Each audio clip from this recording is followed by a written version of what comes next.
Wonder Woman. Introducing Wonder Woman by Charles Moulton. At last, in a world torn by the hatreds and wars of men, appears a woman to whom the problems and feats of men are mere child's play. A woman whose identity is known to none, but whose sensational feats are outstanding in a fast-moving world. With 100 times the agility and strength of our best male athletes and strongest wrestlers, she appears as though from nowhere to avenge an injustice or right a wrong. As lovely as Aphrodite, as wise as Athena. With the speed of Mercury and the strength of Hercules, she is known only as Wonder Woman. But who she is, or whence she came, nobody knows. To begin the strange history of Wonder Woman, let us go out over the sea and follow in the wake of a plane entirely out of gasoline. As we watch, it flounders helplessly in the sky and finally crashes on the shores of an uncharted Ulset, in the midst of a vast expanse of ocean. Bursting from the surrounding foliage, two beautiful figures race toward the wrecked plane. Look, Princess, a strange plane. Well, what are we waiting for? Come on, let's see if anyone is hurt. Princess, it's a man on Paradise Island. Quick, let's get him to the hospital. Carrying the full-grown man as if he were a child, the young woman steps through the foliage and enters the streets of a city that for all the world seems to be born of ancient Greece. A man? How did he get here? Someone tell the queen there's a man on Paradise Island. At the hospital. Is he all right? Will he live? I don't know. He's had a concussion. We won't know anything for days. I wonder what the queen will do with him. He can't be moved. Suddenly, Hippolyte, the queen, enters the hospital room. Mother, The queen. I heard that there was a man here, but I couldn't believe it. Who is he? His plane crashed on the beach of the island this morning. The princess and Mala brought him here. I found these papers in his pocket. Captain Stephen Trevor, U.S. Army Intelligence Service. We can't let him die. See that he gets the best of attention. Keep his eyes covered so that, if he should awake, he will see nothing. Have his plane repaired, for he must leave as soon as he is well. Keep me informed of his progress. In the ensuing days, the princess, the queen's only daughter, is constantly at the bedside of the unconscious man, helping, watching. You ought to get some sleep, princess. You have been on the job now for 14 hours. never mind me. We must make him well. Leaving the princess to watch over the injured pilot, the doctor seeks audience with the queen. What has happened that you disturb me at this hour? Is the man? No, he is alive. It is the princess I am worried about. I don't think she ought to be allowed in the hospital anymore. She acts rather strangely about that man. So she is in love. I was afraid of that. You are quite right, Doctor. I shall take steps immediately. That would be wise. It's for the child's own good. And so the princess, forbidden the pleasure of nursing the only man she can recall ever having seen in her life, goes to her mother, Hippolyte, the queen of the Amazons. But mother, I don't understand. I must see him. I must know who he is, how he got here, and why he must leave. I love him. I was afraid, daughter, that the time would someday arrive that I would have to satisfy your curiosity. Come, I will tell you everything. And this is the starting story unfolded by Hippolyte, queen of the Amazons, to the princess, her daughter. In the days of ancient Greece, many centuries ago, we Amazons were the foremost nation in the world. In Amazonia, women ruled and all was well. Then one day, Hercules, the strongest man in the world, stung by taunts that he couldn't conquer the Amazon women, selected his strongest and fiercest warriors and landed on our shores. I challenged him to personal combat because I knew that with my magic girdle, given me by Aphrodite, goddess of love, I could not lose. And when I did, but Hercules, by deceit and trickery, managed to secure my magic girdle, and soon the Amazons were taken into slavery. And Aphrodite, angry at me for having succumbed to the wiles of man, would do naught to help us. Finally, our submission to man became unbearable. We could stand it no longer, and I appealed to the goddess Aphrodite again. This time not in vain, for the relented, and with her help, I secured the magic girdle from Hercules. With the magic girdle in my possession, it didn't take us long to overcome our masters, the men, and taking from them their entire fleet, we set sail for another shore, for it was Aphrodite's condition that we leave the man-made world and establish a new world of our own. Aphrodite also decreed that we must always wear these bracelets fashioned by our captors, as a reminder that we must always keep aloof from men. And so, after sailing the seas many days and many nights, we found Paradise Island and settled here to build a new world.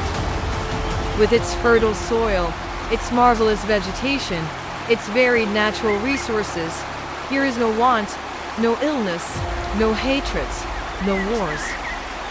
And as long as we remain on Paradise Island and I retain the magic girdle, we have the power of eternal life, so long as we do not permit ourselves to be again beguiled by man. We are indeed a race of wonder women. That is why we Amazons have been able to far surpass the inventions of the so-called man-made civilization. We are not only stronger and wiser than man, but our weapons are better. Our flying machines are further advanced. And it is through the knowledge that I have gained from this magic sphere that I have taught you, my daughter, all the arts and sciences and languages of modern as well as ancient times. But let us see where your American captain came from and how he got here. Watch closely. That was the promise of Aphrodite, and we must keep our promise to her if we are to remain here safe and in peace. That is why this American must go, and as soon as possible. Come, let me show you the magic sphere you've heard me talk about. It was given to me by Athena, the goddess of wisdom, just after we conquered the Herculeans and set sail for Paradise Island. It is through this magic sphere that I have been able to know what has gone on and is going on in the other world, and even, at times, forecast the future. What the magic sphere reveals. Sir, I've come to report that I have at last uncovered information. As to who the leaders of the spy ring are, I'd like permission to close in on them personally. But that's ridiculous, Captain. You're the most valuable man in the Army Intelligence Department. We can't risk losing you. That may be, sir. But these men are dangerous and capturing them is a job. I'd rather not shift on anyone else's shoulders. I'd hoped you'd understand, sir. I believe I do, son. I believe I do. Go to it, and the best of luck to you. That night, Steve Trevor drives to a hidden airfield, not far from an Army airbase. Those rats have their planes hidden here. Von Storm should drive past here any minute. If I can capture him, their leader. A cleanup job will be simple. Meanwhile, in another car, approaching Steve's hiding place. Tonight we strike. We send our planes into the stratosphere where they cannot be seen, and bomb American airfields and training camps, since our planes will not be identified. It cannot be construed as an act of war. Suddenly, as the car passes Steve's hiding place. Das ist. Just take it easy, boys. You've got company. If you'll be good enough to stop the car and step in quietly, there won't be any trouble, gentlemen. The driver swerves the car suddenly and crashes into a tree. Good work, Fritz. Ah, gentlemen. The quick thinking of our driver has netted for us an American officer. He is not hurt, just unconscious. He will come in handy for our plans, nicht wahr? Von Storm and his men enter the secret airfield with their capture prize. He's that Captain Trevor who has been giving us so much trouble. It is a good thing that we have one of the American robot planes that we stole. You, Fritz, get the American plane ready and set the robot controls. I want it to be flying so that it can be seen over the American airdrome, while you, in the stratoplane, drop bombs from way above. Oh, and so we put our American officer in the robot plane. The malignance of your ideas is refreshing, mean here. A few minutes later, at the American airdrome. Hey, look, isn't that one of our planes? Yeah, but it doesn't look like it's going to land. And at that moment, The robot plane is directly over the airdrome, mean here. Good. Release your bombs.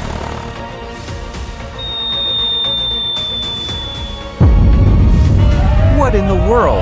One of our own planes dropping bombs on us. There's something crew going on here. Duck, run for cover. That pilot, whoever he is circling to drop another load. and in the robot plane, Steve Trevor begins to regain consciousness. Where am I? I'm circling my own field. Why? This is a robot-controlled plane. Let's see if I can make the throttle work. Suddenly, the pilot of the spy plane becomes alarmed. Was ist, the plane is not obeying the robot control. Something is wrong. Something is wrong, radically wrong. For Steve Trevor has sized up the situation and is at one on the tail of the spy plane. Fritz, the pilot of the spy plane, is panic-stricken as he realizes that he has a skilled opponent on his tail. He radios for instructions. Von Storm, the American, has recovered consciousness. He is turning the robot plane against me. I can't shoot him down. What shall I do? Hello, Von Storm. Do you hear me? Von Storm is furious at the way his plans are going. You fool, don't let him shoot you down. They must not find out this plan. They must not know you dropped those bombs. Get him away from his field. The stratoplane turns tail and runs. Steve follows. He's turned tail, the skunk. I've got to shoot him down, but he keeps moving too high for me. I'll catch him if it's the last thing I do.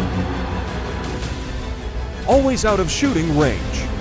The black plane keeps Steve following until they are far out at sea. I wonder how long he's going to keep this up.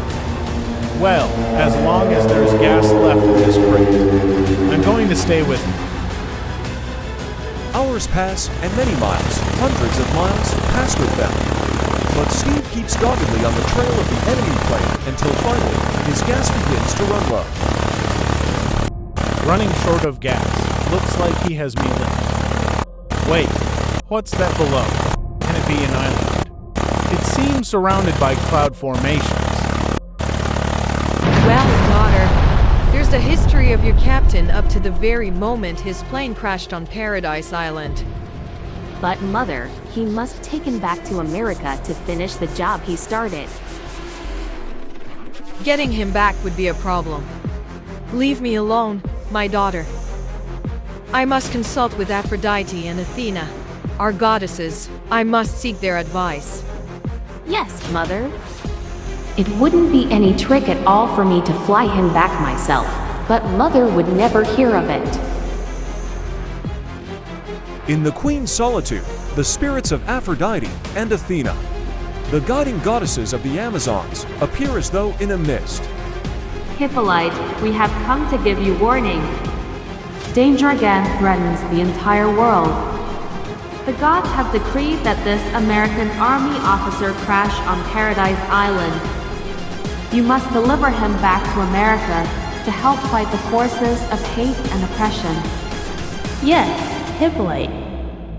American liberty and freedom must be preserved. You must send with him your strongest and wisest Amazon, the finest of your Wonder Women. For America, the last citadel of democracy and of equal rights for women, needs your help. Yes, Aphrodite. Yes, Athena. I heed your call. I shall find the strongest and wisest of the Amazons. She shall go forth to fight for liberty and freedom and all womankind. And so, the Amazon Queen prepares a tournament to decide which is the most capable of her subjects. But Mother, why can't I enter into this tournament? Surely, I have as much right. No, daughter, no. I forbid you to enter the contest. The winner must take this man back to America and never return. And I couldn't bear to have you leave me forever. The great day arrives. From all parts of Paradise Island come the Amazon contestants. But one young contestant insists on wearing a mask. If you are all ready, let the tournament begin, and may the best maiden win. The tests begin. First, the foot race. A trained deer sets the page. As the deer easily outruns the pack, suddenly the slim-masked figure darts forward, her legs churning madly. And not only catches up with the deer, but passes it. As the tests of strength and agility go on throughout the day, more and more contestants drop out rarely, until number 7, the Masked Maiden, and Mara, number 12. Keep winning event after event, until each has won 10 of the grueling contests. And now a deadly hush blankets the audience. The Queen has risen. Contestants 7 and 12, you are the only survivors of the tournament. Now you must get ready for 21st, the final and greatest festival. Bullets and bracelets. Each of you will shoot 5 times. Your opponent must catch the bullets on her bracelet, or else expect to be wounded. Now take your places. Number 12 will shoot first. The command, and the girl fires point blank at number 7, the Masked Maiden. The ultimate test of speed of both eye and movement. Number 7's bracelets become silver flashes of streaking light as they parry the death thrusts of the hurtling bullets. Number 7 passes the test unscathed. Now it is her turn to fire. Her opponent's fast, but not fast enough. Ugh, my shoulder. The winner, contestant number 7, the Masked Maiden. You may remove your mask, number 7. I want to see the face of the strongest and most agile of all the Amazons. Daughter, you... I knew it. I felt it. I thought perhaps... Well, it's too late now. You've won and I'm proud of you. In America, you'll indeed be a Wonder Woman, for I have taught you well. And let yourself be known as Diana, after your godmother, the goddess of the moon. And here is a costume I have designed to be used by the winner to wear in America. Why, Mother, it's lovely. And so Diana, the Wonder Woman, giving up her heritage and her right to eternal life, leaves Paradise Island to take the man she loves back to America, the land she learns to love and protect and adopts as her own.